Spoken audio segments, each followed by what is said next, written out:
Muy buenas noches. Tenemos hoy la lectura de la liturgia de la palabra del día viernes 31 de agosto, 21ª semana del tiempo ordinario, ciclo B. Bueno, vamos como de costumbre con nuestro misal. Bueno, ya tenemos en pantalla. Bueno, sábado. Había dicho viernes, no, es el sábado 31 de agosto. Bueno, entonces nos ubicamos en la primera lectura.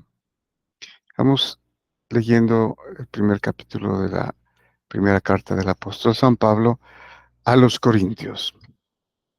Tenemos del primer capítulo los versículos 26 al 31. Bueno, entonces les dice el apóstol San Pablo a los Corintios. Fíjense en su asamblea, hermanos. No hay en ella muchos sabios en lo humano, ni muchos poderosos, ni muchos aristócratas, sino que lo necio del mundo lo ha escogido Dios para humillar a los sabios, y lo débil del mundo lo ha escogido Dios para humillar a lo poderoso. Bueno, aquí podemos observar que se está dirigiendo, ¿no?, como en la sesión anterior, ¿no?, a que no cuenta para el Señor, para su evangelio, para Cristo, la sabiduría humana, ¿no? O inclusive lo que tiene valor humanamente hablando. Por eso cuando menciona eh, muchos sabios, poderosos y aristócratas, está refiriendo a la ciencia de ese entonces, ¿no? A- al poder político y a la nobleza, ¿no? Aquí en estas tres: sabios, eh, poderosos y aristócratas, dice, ¿no? Entonces, ¿qué es lo más destacado de la sociedad, ¿no? En ese entonces a los corintios, por eso les dice en su asamblea, ¿no? En su reunión, San Pablo no ve, por ejemplo, científicos, ¿no?, los sabios, no ve políticos, ¿no?, poderosos, y tampoco ve aristócratas, o sea, la nobleza o la realeza, ¿no? Y continúa, dice, aún más, ¿no?, ha escogido la gente baja del mundo, lo despreciable, lo que no cuenta, para anular a lo que cuenta, de modo que nadie pueda gloriarse en presencia del Señor. Ha escogido a los pobres, ¿no?, a los humildes, a los desheredados, a los que no poseen nada, ¿no?, para que no puedan gloriarse de que son o tienen, ¿no?, ya sea materialmente o en términos de sabiduría, elogios, todo eso. Entonces aquí, por eso, para que la gente no se crea por lo que es, por lo que tiene, por lo que vale, ¿no? Sino por eso escogió la gente baja del mundo, los pobres del mundo, ¿no? Los humildes. Y continúa, a él se debe que ustedes estén en Cristo Jesús. Aquí hay que desmenuzarlo un poquito, ¿no? Dice, a él se debe que ustedes estén en Cristo Jesús. A Dios. ¿no? Porque es un don de Dios. En este caso, a los que creen, ¿no? Que son los pobres, los humildes, los desterrados, los afligidos, ¿sí? Los angustiados por la pobreza, por todo. Entonces dice que a él se debe que ustedes, los corintios que están allí, estén en Cristo Jesús, o sea, que estén incorporados en Cristo, que hagan parte de su cuerpo, como iglesia, ¿no? Como miembros de ese cuerpo místico de Cristo, que es su iglesia. Entonces, eh, repetimos, a Él se debe que ustedes estén en Cristo Jesús, el cual se ha hecho para nosotros sabiduría de parte de Dios. En otras versiones diría, se ha hecho para nosotros sabiduría divina, ¿no? Entonces, para los corintios le está diciendo que eh, es mucho más la sabiduría divina que la sabiduría humana, ¿no? O que las riquezas humanas, las materiales, ¿no? Entonces, para nosotros se ha hecho sabiduría divina, justicia, santificación y redención, ¿no? Entonces, se ha hecho sabiduría divina, justicia, que con la santificación es el perdón de los pecados, ¿no? De lo malo que tenemos para purificarnos espiritualmente. Y la redención, que sería la salvación. Y así como está escrito en Jeremías, ¿no? El que se gloríe en el Señor. El que se gloríe en el Señor. En Hebreos también creo que está, ¿no? Entonces hay que gloriarnos que estamos en Cristo, haciendo parte de su cuerpo. Nosotros no nos podemos gloriar de nada por nosotros mismos, ¿no?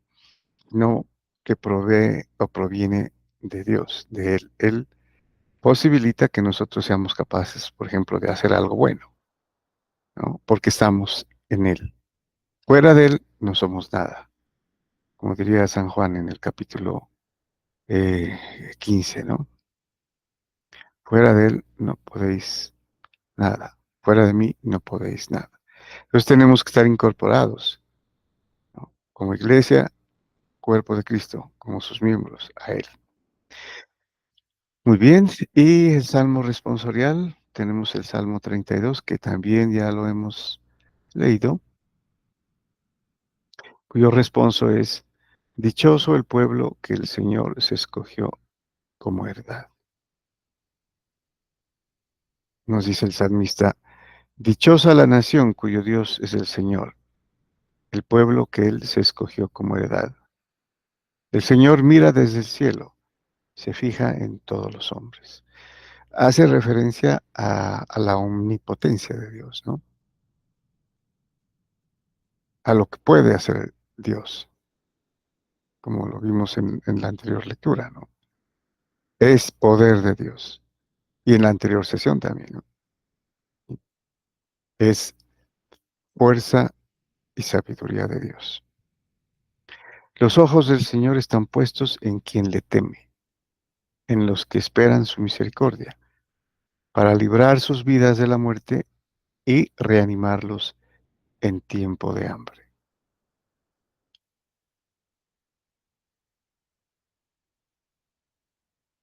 Nos falta una estrofita. Dice, nosotros esperamos en el Señor. Él es nuestro auxilio y escudo. Con Él se alegra nuestro corazón, en su santo nombre confiamos. Bien. La confianza, ¿no? La confianza en su palabra. Confiamos, le creemos al creerle, que es precisamente el significado de creer, ¿no? La fe es confianza absoluta. Bueno. Y vamos al Evangelio. Evangelio tenemos entonces, continuamos con San Mateo en su capítulo 25 del 14 al 30. Bueno, este pasaje también es bastante conocido, una parábola eh, de la que les cuenta o les dice como respuesta a los discípulos que les diga, que les explique sobre su segunda venida, ¿no? Y- O sea, sobre la parucía. Entonces, nos dice San Mateo, en aquel tiempo dijo Jesús a sus discípulos esta parábola. Un hombre al irse de viaje llamó a sus siervos y los dejó al cargo de sus bienes. A uno le dejó 5 talentos, a otro 2, a otro 1, a cada cual según su capacidad.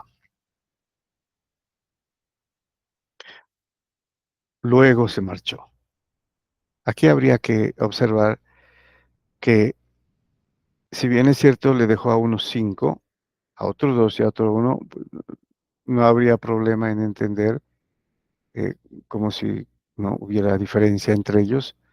Lo hace porque, pues, por su capacidad, ¿no?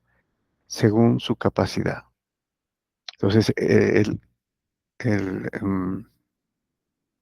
hombre, el dueño de este campo, ¿no? Les deja según o entendiendo o conociendo cuál es su capacidad de trabajo, seguramente, ¿no? Y entonces les deja a unos 5, a otros 2 y a otro 1.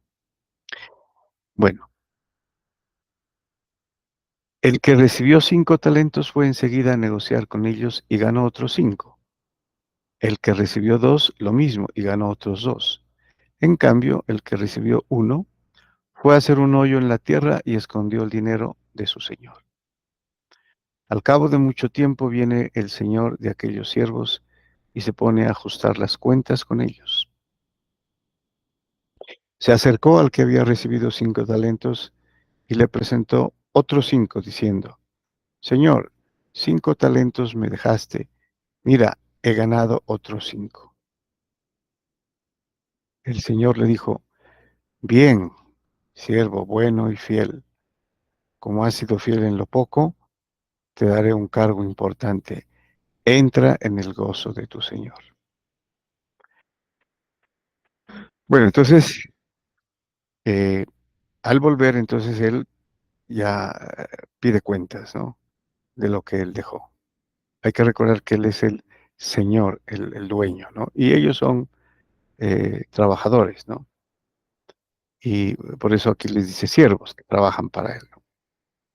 Entonces el primero le entregó 5 que había ganado al negociar con los 5 que le entregó. O sea, tenía 10, ¿no? Duplicó, duplicó lo que le dejó su señor. Y entonces viene una felicitación, halago, ¿no? Dice, bien, siervo bueno y fiel. Bueno, porque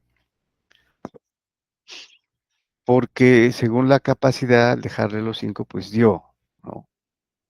Eh, para producir otros 5. Y fiel porque creyó y recompensó, le fue fiel porque eh, el Señor le entregó 5, ¿no? Entonces fue una reciprocidad al el Señor haberle confiado los 5 talentos, ¿no? Que a propósito es una muy buena cantidad, ¿no? Un talento es algo bastante, eh, digamos que en el tiempo era muy buena plata, digámoslo así.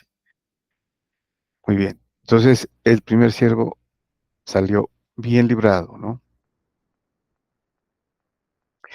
Y además le dice, eh, entra en el gozo de tu Señor, ¿no? Entra en el gozo de tu Señor. Que aquí ya podemos saber que esta alegoría se refiere pues al gozo eterno, ¿no? El cielo. Aquí lo podemos ver, ¿no? El otro es más metafórico, ¿no? Con lo que hace un trabajador, ¿no? Que le confían una plata y le da el doble. Bueno, pero al decir, entra en el gozo de tu Señor, esto es directamente referido a la felicidad, ¿no? A la vida eterna. Bueno, se acercó luego el que había recibido 2 talentos y dijo, Señor, 2 talentos me dejaste, mira, he ganado otros 2. Su señor le dijo, bien, siervo bueno y fiel, como has sido fiel en lo poco, te daré un cargo importante. Entra en el gozo de tu señor. O sea, igual que el primero, ¿no? Con la única diferencia que él le entregó 2. O sea, pero el doble que le dejó, ¿no es cierto? O sea, hizo el doble. Y la diferencia es que según su capacidad, ¿no? Que sabía el Señor, por eso le entregó 2. Él fue fiel, como el anterior, en que pudo ganar otros 2, ¿no? Y por eso le dice también, siervo bueno y fiel. Y le da también, como el anterior, ese halago, ¿no? Y el premio, ¿no? Te daré un cargo importante. Nos faltó decir lo del anterior, ¿no? Entonces, él también le va a dar un cargo importante porque ha sido fiel en lo poco, en lo material, ¿no? Ha sido fiel al producir 2 denarios. Dice, te daré un cargo importante. Entra en el gozo de tu Señor. También lo mismo que el anterior, ¿no? Lo invita a ser parte de él, de su gozo.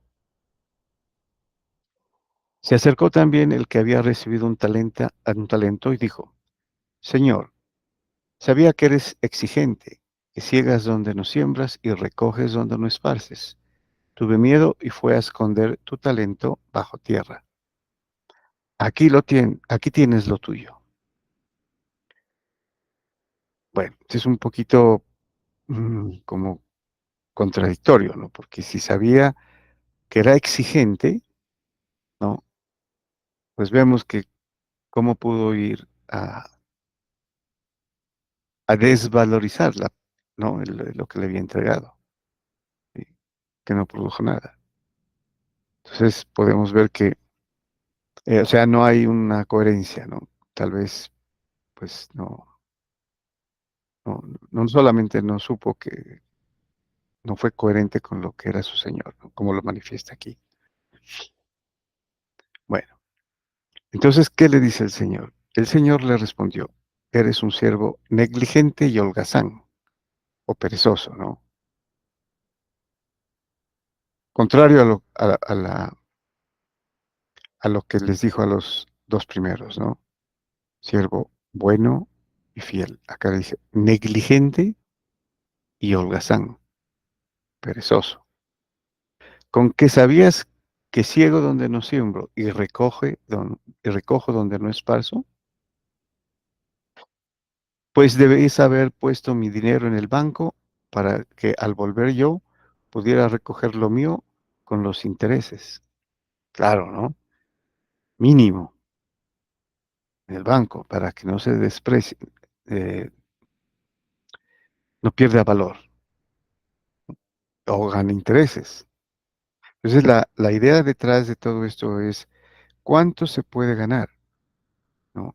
Cuánto se puede hacer eh, con lo que nos da. Y aquí viene la reflexión, ¿no?